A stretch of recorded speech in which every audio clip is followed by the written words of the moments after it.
In a fair and just world, Planescape Torment would have kicked off an entirely new subgenre of games. The early 2000s would have been full of Planescape clones in the same way the early 90s were full of Wolfenstein 3D and Doom clones. Planescape Torment is special.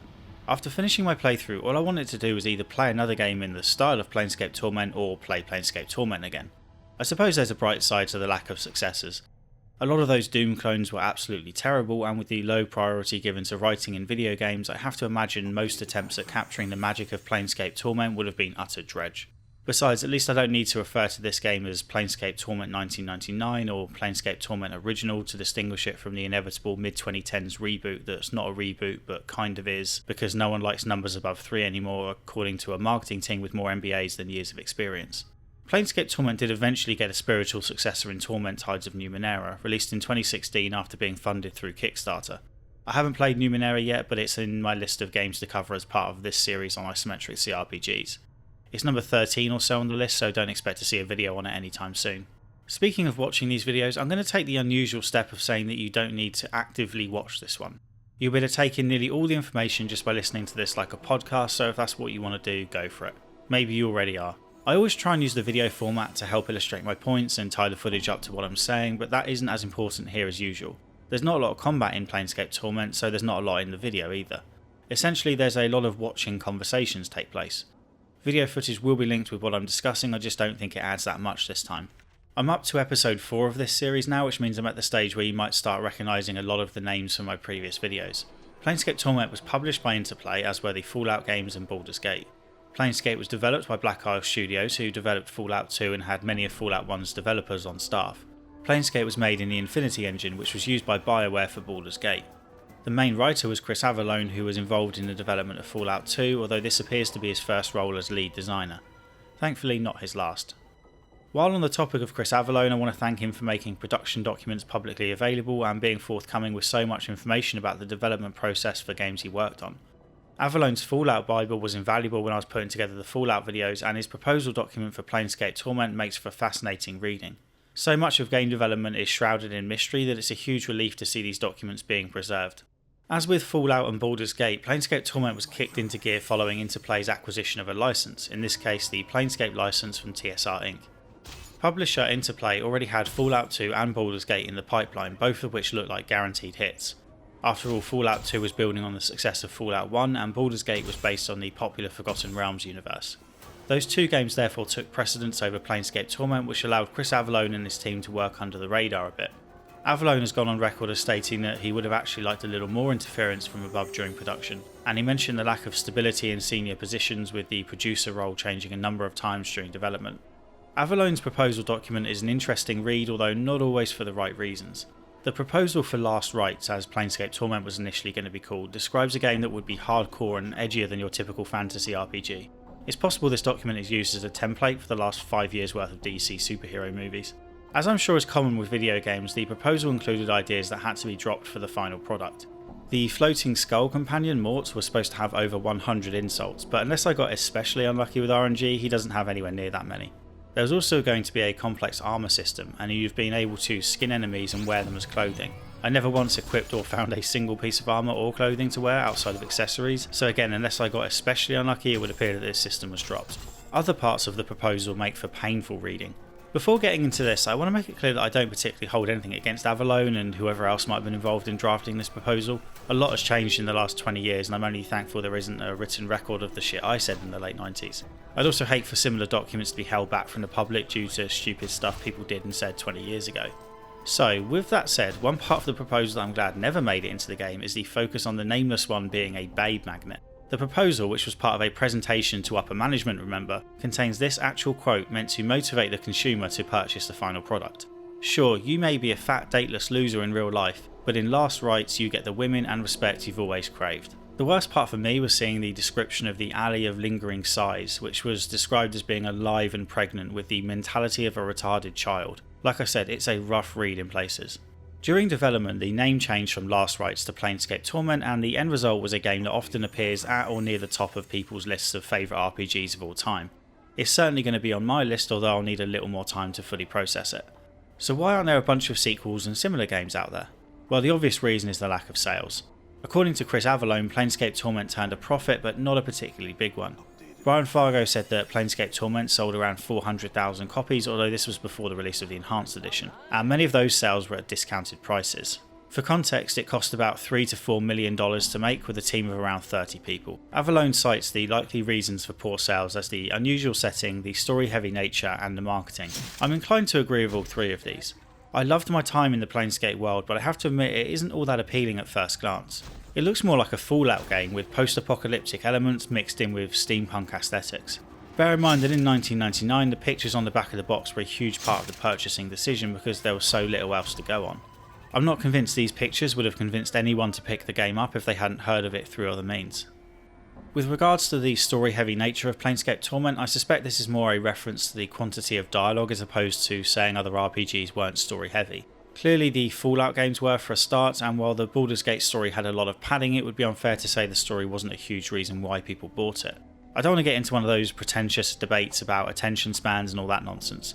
Instead, I'll just say that even though I'm a big reader and have spent more time reading books than playing games over the years, even I occasionally found it a little too much, and I was playing the HD version. Imagine reading all this text on a crappy old monitor in 1999. It would almost certainly lead to eye strain if you played for hours on end. I don't think it's insulting to say that 20 years ago the quantity of dialogue would have been off-putting to many gamers.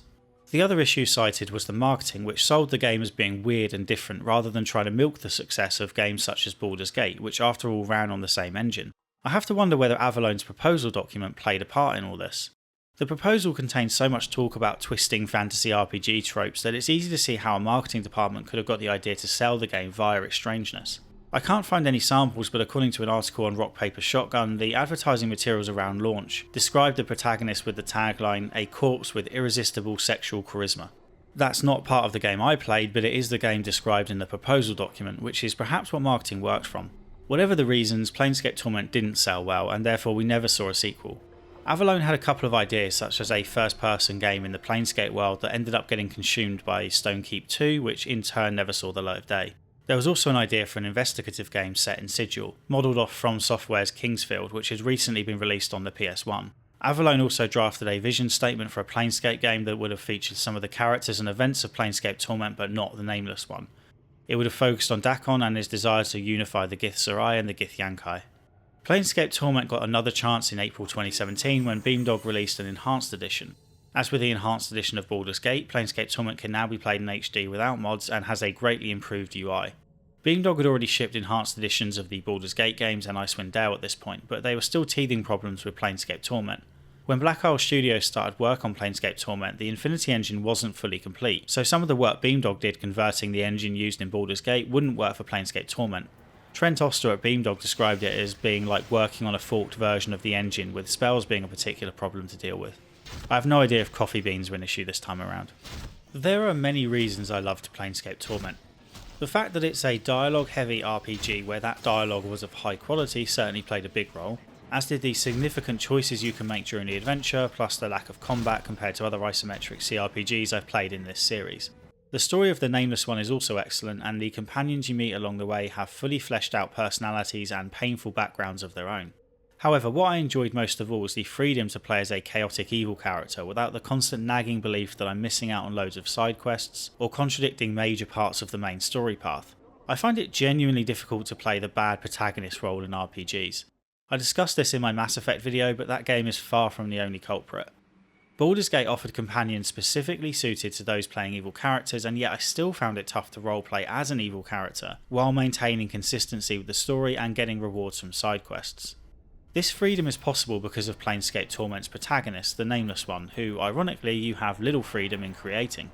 The Nameless One is immortal. He can be killed, but he always comes back to life just as he does at the start of the game when he wakes up in a mortuary.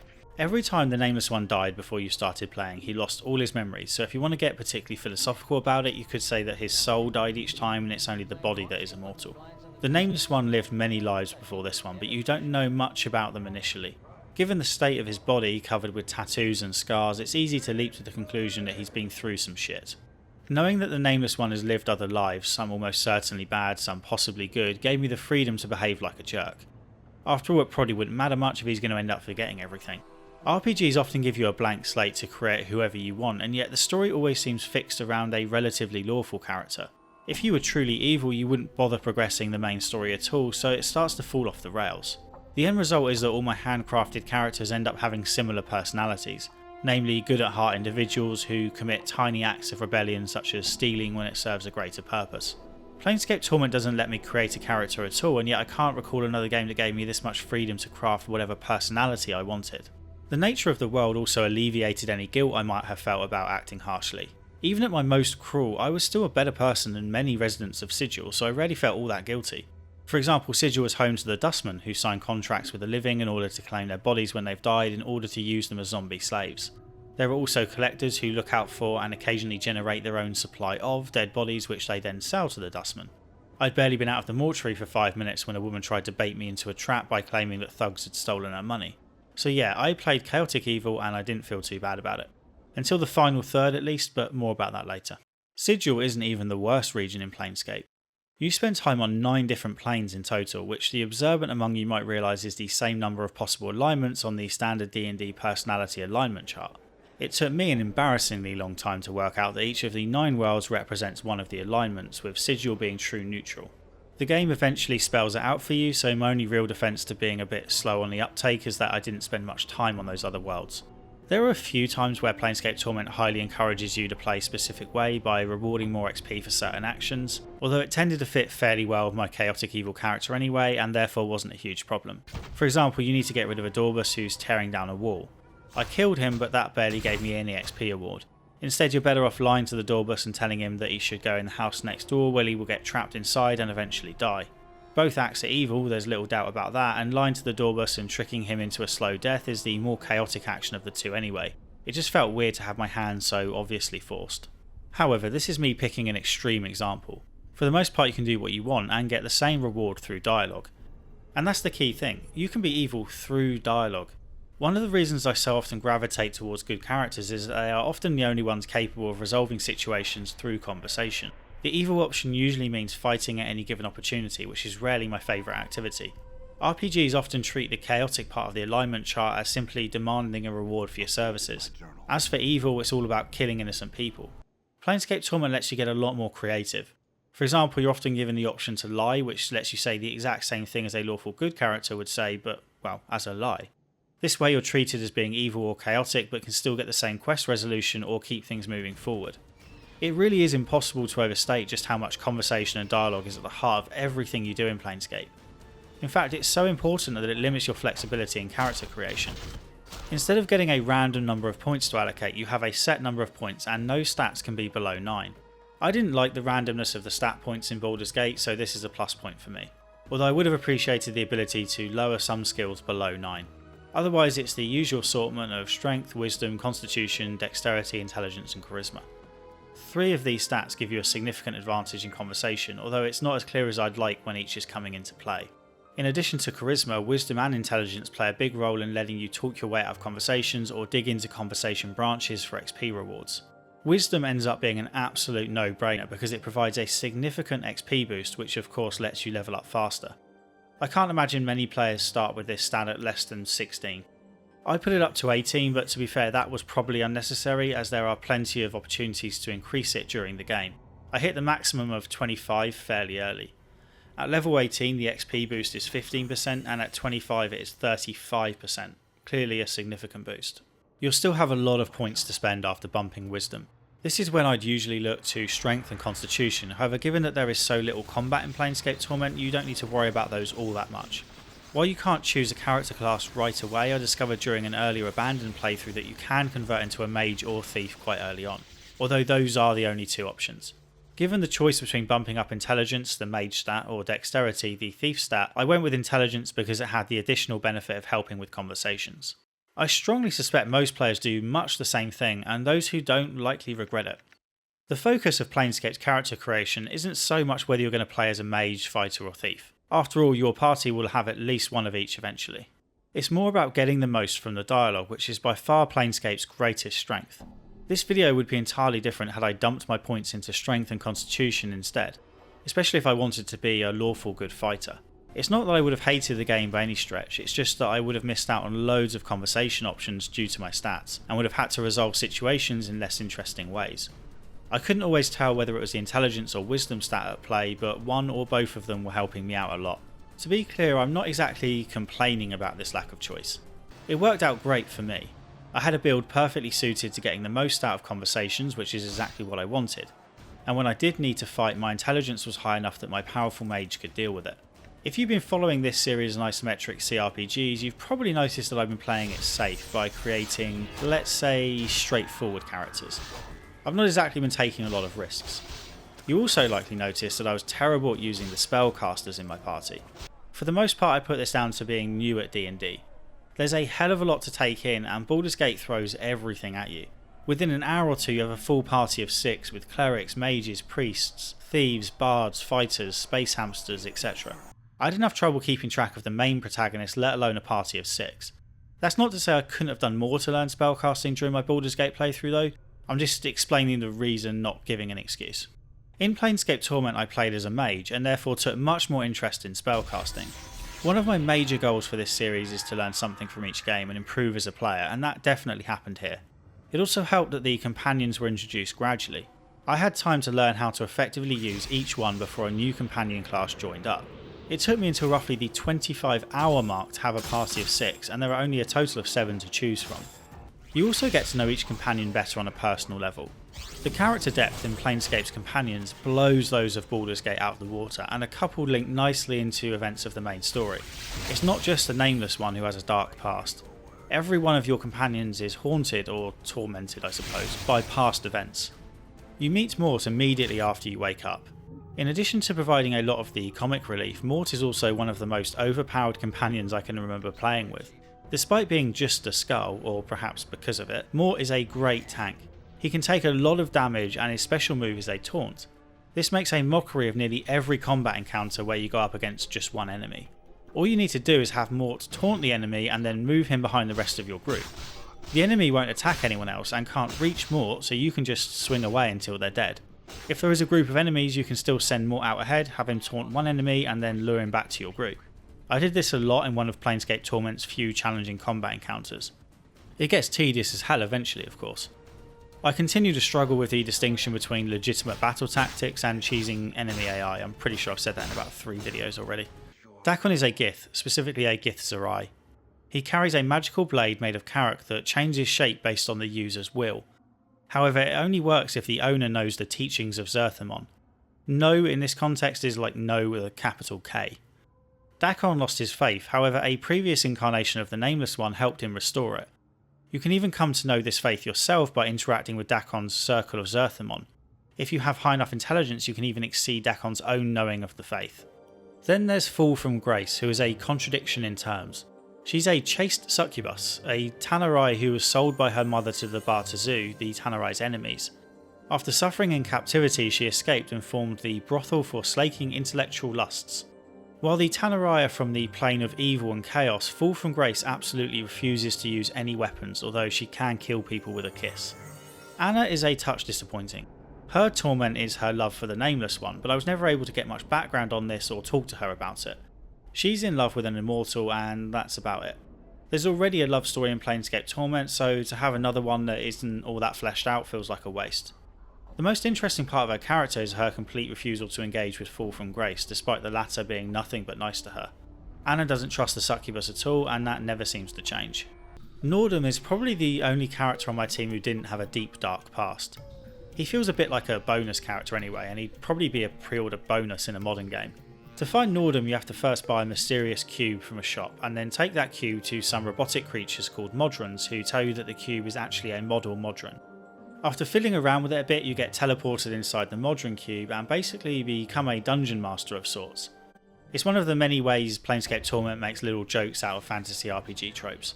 The Modron cube offers an unlimited amount of procedurally generated dungeons for you to tediously work your way through if that's really what you want to do. You can set the dungeon combat to either easy, medium or hard, but it's pretty clear there's a special reward for completing it on hard. That reward is Nordum, Modron spelled backwards in case that wasn't clear. It took me ages to find him, but he's a worthwhile addition to the team. The big advantage of limiting the number of people you can travel with is the obvious quality over quantity factor. The developer can assume that players will encounter Dakon, Anna and Fall from Grace, and can therefore build major story moments around them. Compare that to Baldur's Gate, where the closest it gets is giving us a story reason for meeting Jaheira and Khalid, but then barely lets us interact with them. Most other characters were interchangeable. Planescape Torment's story walks that fine line between being simple and yet layered with details that you might not notice on a first playthrough. The end goal for the entire game is simply to discover who you are. When you wake up in the morgue, you're approached by Mort, who reads a message you left for yourself in the form of a tattoo on your back. Or at least Mort reads out most of the message. He leaves off the last line that says, "Don't trust the skull." You would have been better off leaving the message somewhere you could actually read it. You had a journal in your possession when you died, however you arrived at the morgue empty-handed. Your journal was likely taken by the man who brought you to the mortuary in the first place, a collector called Farad. The hunt for Farad turns into a hunt for Lothar, then Ravel, then Trius, and then the Transcendent one. At this high level, your journey is undeniably repetitive. There's a familiar loop where you arrive in a new location, run around solving a bunch of quests for the locals, move on to a new area to hunt down a lead, end up in a new location, and repeat the process all over again. On arriving in a town for the first time, I was often hit by a sense of fatigue, knowing that I'd be there for at least 5 hours completing side quests. Sure enough, the NPCs quickly fill up your journal with chores, but those chores nearly always evolve into something more complex than they initially appeared. Before you know it, these towns become a second home and you don't want to leave. There's an addictive nature to the quests in towns. There's a mixture of critical path quests and side quests, however they all feel much the same. This occasionally works to the game's detriment because the journal doesn't bother to distinguish between what is optional and what's not. The quest log also does a terrible job updating with new information, however that seems pretty much par for the course with these RPGs. A few quests also seem to be buggy and uncompletable. One quest required me to go and talk to a mage who'd already been killed. Not by me, I might add, although I was partly responsible. But you can't tell the quest giver that the mage is dead. However, this sort of thing is rare. Quests on the main path should be better highlighted, but it never ends up being more than a minor annoyance. So long as you make a vague effort to do the quests in your log, you'll find your way forward.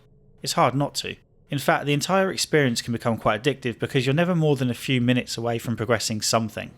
Completing one quest often provides a solution to another, so you go back to the quest giver, who then gives you a new quest which you might as well finish because it's so close by, but then that quest ends up being more complicated than it looks, and yeah, it's hard to stop playing.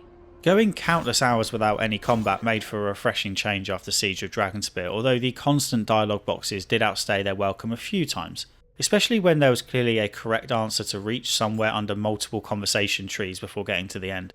Occasionally you even need certain items in your inventory to unlock dialogue choices, which means you can end up running around from place to place with no clue what to do next. This wasn't common, but I did have a few flashbacks to the olden days playing point-and-click adventure games, bouncing around from screen to screen until I realised that I needed to combine a magnet with a ball of wool and a fishing rod or whatever. This is perhaps the inevitable consequence of removing combat as the default option to resolve quests. A fetch quest in a more typical RPG puts enemies in your path to provide a challenge. In largely removing combat from the equation and focusing on dialogue, Planescape Torment limits itself by shuffling items around until the right person has the right item to open the way forward. This doesn't always feel contrived and isn't meant as a huge criticism, especially when the solution feels logical. For example, taking a legal document to a lawyer for an explanation of what it is, or saving a woman from slavery by following a paper trail. Conversely though, there are times where the quest structure falls apart. I once wandered into a shop and bought a load of obviously important quest items, and then just waited until I could use each one in a particular quest. I was able to resolve at least 5 quests in the same conversation I was given said quest. The quest design becomes noticeably silly in the final third, where Planescape Torment starts to run out of steam. The signs of a rush job are clear, and Avalone confirmed that a lot of content had to be cut to make the release date. You can tell not just from the way you quickly bounce from one location to the next, but from the structure of the quests. In early locations you have a goal, such as finding Farad or Ravel, and you track them down by talking to NPCs and doing quests, which gets you closer to your goal.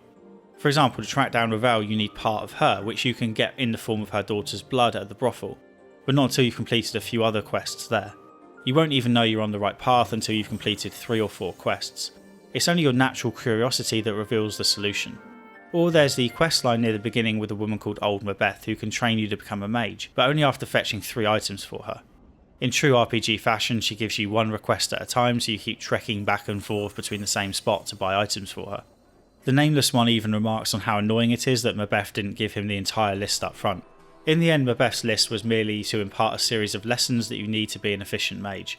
I have no doubt this was little more than narrative fluff on a simple fetch quest, but I like a bit of fluff. Compare that to the town of Cursed, one of the final major locations you visit. To move on, you need a key which consists of 5 parts. These parts are given to you by 5 different people who each have a problem they'd like you to solve. The quests aren't linked together in any particularly clever way.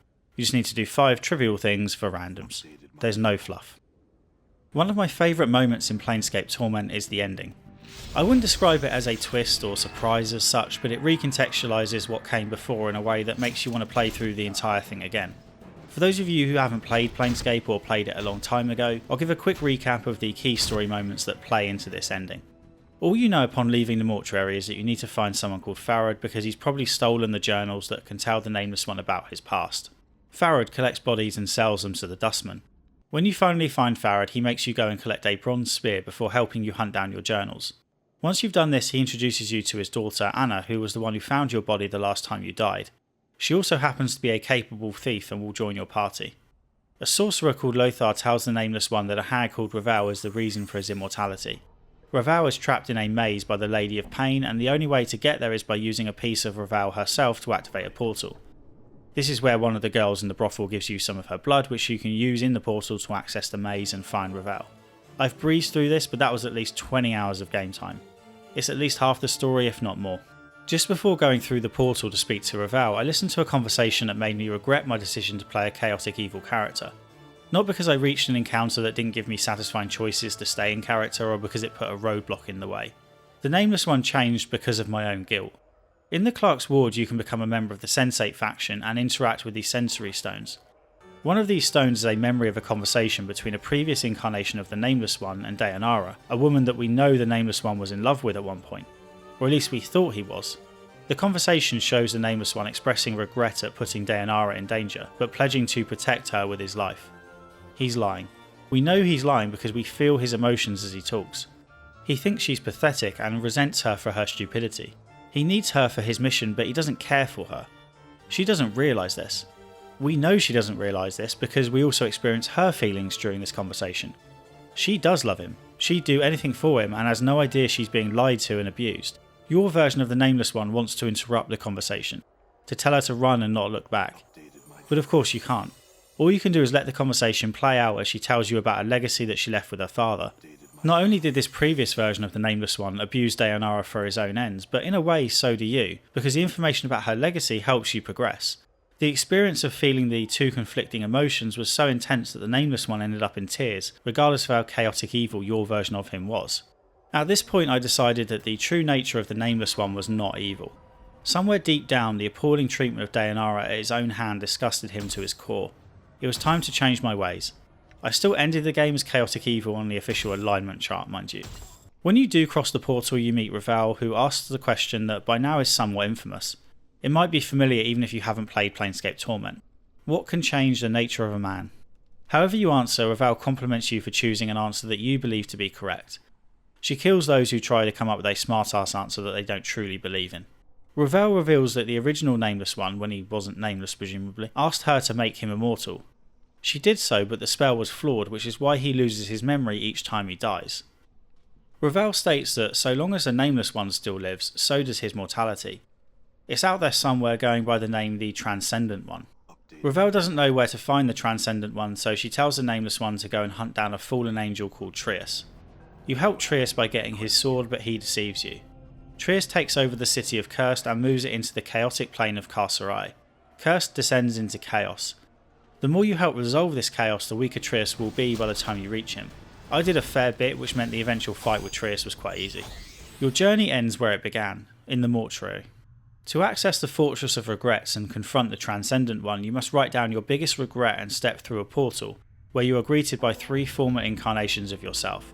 The good incarnation, the paranoid incarnation, and the practical incarnation. You literally come face to face with your past and probably won't like what you see. Ideally you will consume all 3 of them to aid in the final fight against your mortality, however depending on your stats and experiences you may have to defeat them in combat instead. The good incarnation is the original Nameless One, or named one if you prefer. This is the guy who asked Ravel to grant him immortality in the first place. During his life he did something so horrific that he knew he would be destined to spend eternity in hell unless he made up for his actions over many future lifetimes. This might not have been a terrible idea had Ravel's spell not gone wrong and led to memory loss on each death. There were likely incarnations of the Nameless One that helped old ladies cross the street and badgered work colleagues to cough up for sponsored charity runs, but there were clearly many who were just like my character, chaotic evil, doing whatever they wanted because none of it mattered if they were going to end up forgetting it all anyway. The good incarnation wanted to make up for his past mistakes, but his future incarnations only made things worse. Which brings us to the practical one. Practical may not sound like an overly negative adjective, but he was practical to a fault. He did whatever was necessary to achieve his goals. As you may have guessed, the practical incarnation was the one who lied to Dayanara and tricked her into giving up her life for him. He also played a huge role in the story of our incarnation of the Nameless One.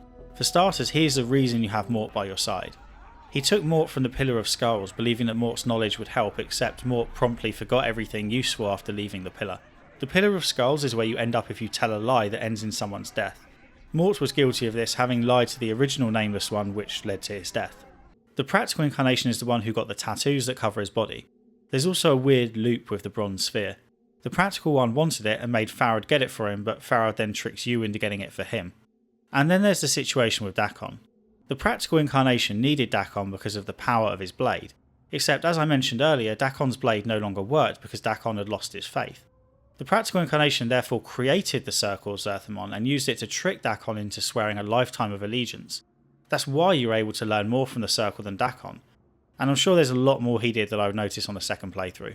The practical incarnation got closer to defeating the Transcendent One than any other incarnation, but he did terrible things in the process, some of which affected the subsequent paranoid incarnation who was haunted by the ghost of Dayanara throughout his life. The paranoid incarnation is the toughest of all the incarnations to convince into merging with you. The way I did it was by speaking to him in the language of Uyo, which the paranoid incarnation learned from a linguist called Finn, who he then killed to ensure that the secrets in his journal, written in the language of Uyo, would remain a secret. You can learn the language by using a Raise the Dead skill on Finn's ashes. If you haven't already done this, I suspect you have to fight the paranoid one.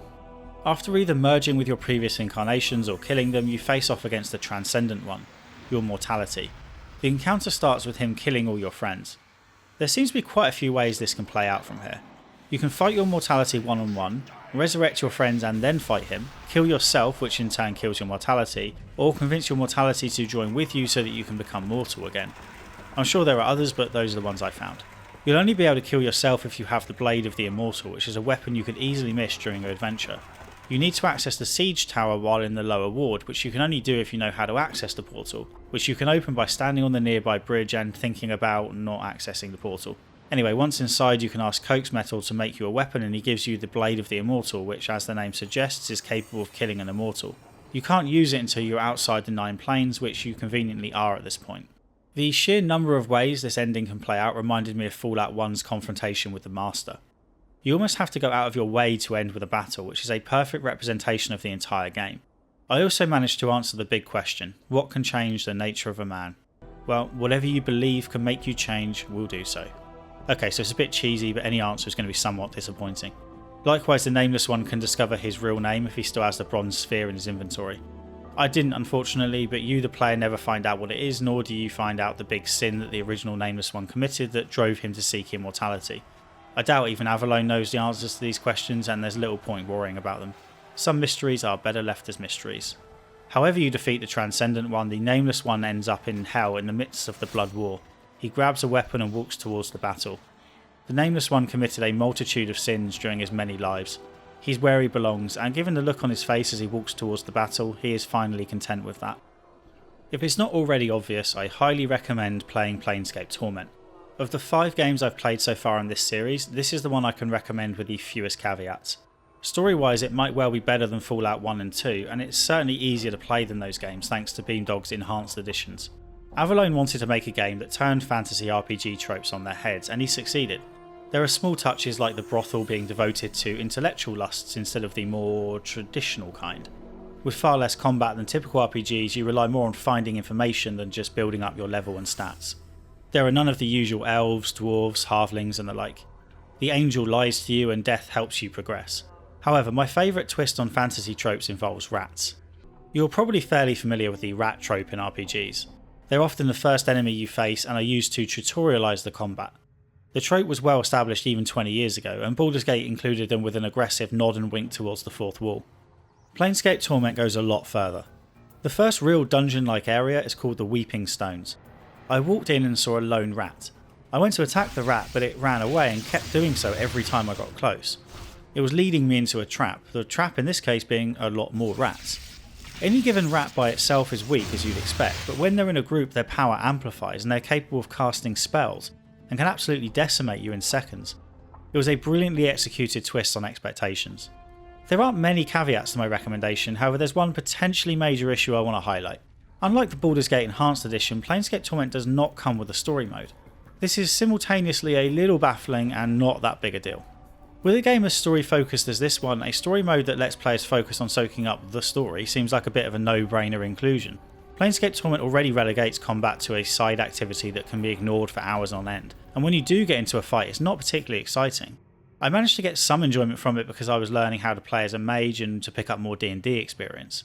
If you already know the D&D combat system well or just don't care, then the action here will feel frustratingly basic. You rarely fight other mages or have to worry about enemy immunity, so the same tactics work all the time. Fortunately for 99% of the game, Planescape Torment is fairly easy. I died a lot when I went into the Weeping Stones early on before I had a third companion, but otherwise I played on normal, which is the third of 5 available settings, and rarely felt under any pressure. I completed a lot of side quests and had high wisdom, which helped with XP, mind you. So if you want to mainline the story, then consider lowering the difficulty.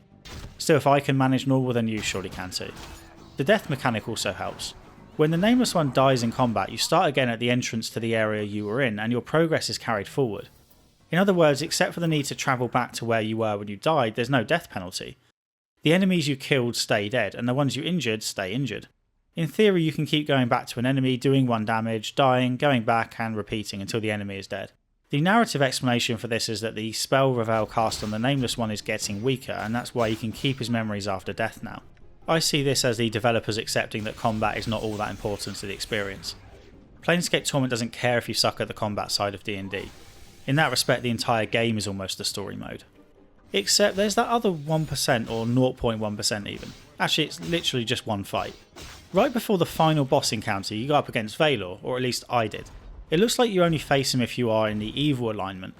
If you're neutral or good, then you face Ignis, the flaming guy in the bar that you can recruit if you don't stupidly throw away your water bottle. The fight against Valor is an absolute nightmare. You've been separated from your companions, so you're on your own. Valor has a ridiculously high magic resistance, which kinda sucks when you're a mage. He is also immune to piercing damage, which kinda sucks when your weapons do piercing damage. I spent a long time on this fight. I was lucky in that one of my weapons, Revel's Fingernail, did poison damage in addition to piercing damage, so I would occasionally get hits in, but nowhere near enough. I would use all my attack spells and miss with most of them, and then swing away and hope to do the odd bit of damage. After dying, I would run back and continue the fight. Even that wasn't easy because you have to run past giant shadows which can deal a lot of damage and tend to bunch up around the portal you're trying to get to.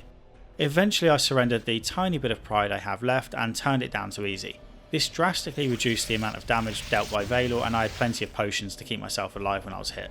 My spells did more damage this time, but not a lot. The fight took over 10 minutes to play out. We just stood there swinging at each other and usually missing as if neither of us really wanted to be in the fight in the first place.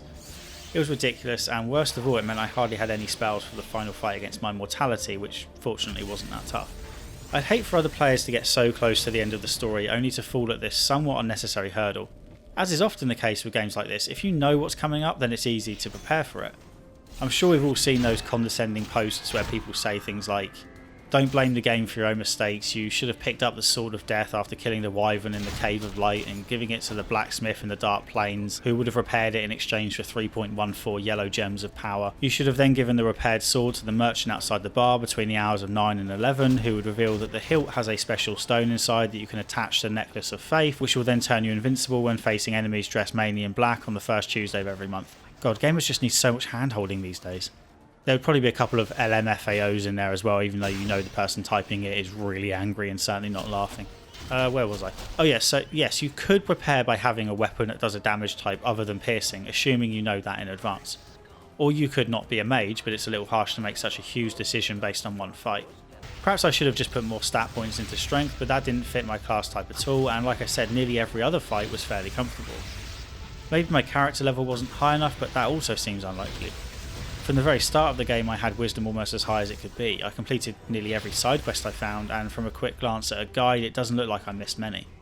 I suppose I could have grinded experience in Morden's Cube, but I beat it on hard, and I don't think grinding should be necessary to beat a story-based RPG on normal. Maybe this was my punishment for going the chaotic evil route. I want to play Planescape Torment again one day. I can't really justify the time investment at the moment, and with more than 1,000 hours of CRPGs ahead of me just in this series, I can't see it happening anytime soon. When I do start a second playthrough, I'll probably use the exact same build. I don't have any desire to see what happens when I have fewer conversation options. Instead, I'll go for a lawful good character and do my best to make up for some of the terrible actions committed by the Nameless One's predecessors in past lives. What I don't particularly want to play is a sequel or even another game set in this world. The Nameless One's story ends perfectly. I wouldn't change anything about the ending, and I certainly don't want to see a scenario where he's called back to Sigil to resolve some threat posed by a big bad or whatever excuse is drummed up. As I mentioned earlier, Avalon planned a sequel following Dakon, but even that feels unnecessary. The Dakon in Planescape Torment is old, and the last thing he needs is to spend his retirement trying to end the Blood War. Prequels would be a bad idea for the same reason that prequels are nearly always a bad idea, namely that there is no interesting story to tell. Not one that would justify an entire game anyway, especially as we'll know the ending in advance. The obvious alternative is another game set in the Planescape world without any of the characters from Planescape Torment, perhaps 1,000 years or more into the future. I don't want that either. I found the world of Planescape Torment interesting because of how it reacted to the Nameless One and how the deeply depressing nature of nearly every region fit perfectly into not only his sad story but those of his companions. You obviously could tell more stories in Planescape, and there are plenty of those in other media, but the world itself isn't enough to draw me back in. What I want is what I lamented the lack of at the beginning of this video: a subgenre of games like Planescape Torment. Dialogue heavy RPGs that don't even pretend to focus on combat. Games that are brave enough to be overwhelmingly depressing no matter what choices you make. A focus on an individual's problems, regrets and desires, with no world-ending threat looming in the background. Let's not kid ourselves, a sudden flood of games like Planescape Torment would include a lot of terrible ones. Most of the industry simply isn't equipped to write stories that play out over 30 hours while keeping traditional gameplay on the back burner. Planescape Torment is the best game I've played so far in this series of isometric CRPGs. It's accessible, and while I've spoiled the major story beats, there is so much more for you to experience if you play it yourself. I highly recommend you do so. Events like the Daonara memories aren't impactful solely because of the events. They hit hard because of how powerful the writing is as those events are unveiled. You could read all the plot synopses on the internet and dive into all the wikis without spoiling most of what Planescape Torment has to offer. Yes, it is that good. And that is it for this video. If you've enjoyed it, please consider completing the sacramental ritual of clicking like, subscribing, sharing the video and letting me know what you thought in the comments. If you're feeling particularly generous, I have a Patreon now. There are no tiers, I just ask for $1 which gets you in the credits. Some people generously give more, but there is no real benefit to doing so other than prominence in the credits. Please only give what you can afford. November's big project is Mass Effect 2. Don't expect that until near the end of the month, as it's a big game with a lot of DLC and I need to do 2 playthroughs. There should be a video review for Thronebreaker before that, and maybe Hitman 2. I don't have my Twitch streams planned for November yet. Hitman 2 will likely be one of them, and I might stream some of the Spyro trilogy as well because I have fond memories of those games. If I've gotten this video up in time for the end of October, you might be able to catch some special Halloween streams of spooky games. Okay, until next time, cheers.